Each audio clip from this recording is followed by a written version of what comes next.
বিদেশি শক্তি যতই চক্রান্ত করুক ভারত সামনের দিকেই এগিয়ে যাবে বক্তা মুখ্যমন্ত্রী।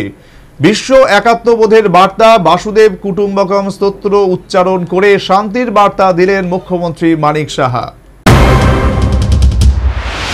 গোটা দেশের পাশাপাশি রাজ্যেও মঙ্গলবার থেকে শুরু হয়েছে হর ঘর তিরঙ্গা কর্মসূচি পালন।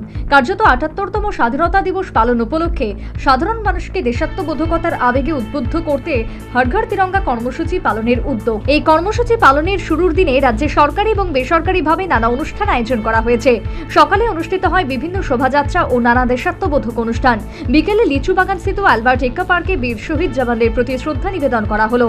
ভাবগম্ভীর অনুষ্ঠানে মুখ্যমন্ত্রী মানিক সাহা, প্রদেশ বিজেপি সভাপতি রাজীব ভট্টাচার্য, প্রাক্তন বিধায়ক দিলীপ দাস সহ অন্যান্য বিশিষ্টরা উপস্থিত ছিলেন।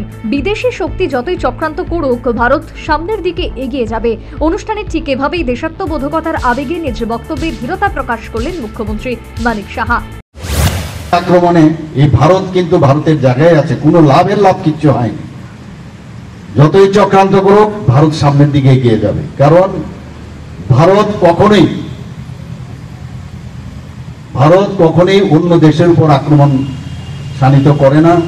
ভারত সব সময় চায় যে সমস্ত বসুধৈব কুটুম্বকম উনি বলছেন প্রধানমন্ত্রী, যে আমরা জানি বারবার উপনিষদের কথা বলছেন, অর্থাৎ সব পৃথিবীর সবাই আমরা এক।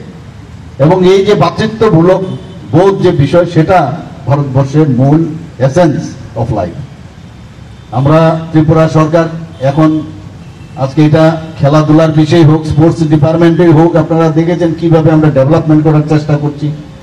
স্বাস্থ্যর বিষয়ে যদি কথা বলি, আমরা কোনোদিন আমরা ভাবিনি যে ত্রিপুরাতে এত সুন্দর স্বাস্থ্য ব্যবস্থা। এখন আমি বলছি না 100% হয়ে গেছে, কিন্তু আমাদের একটা চেষ্টা আছে।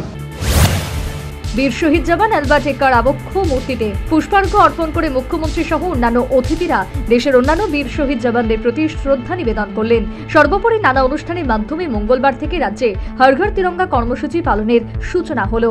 আগামী বৃহস্পতিবার তথা 15ই আগস্ট পর্যন্ত এই কর্মসূচি পালন চলবে। Bureau report, news vanguard.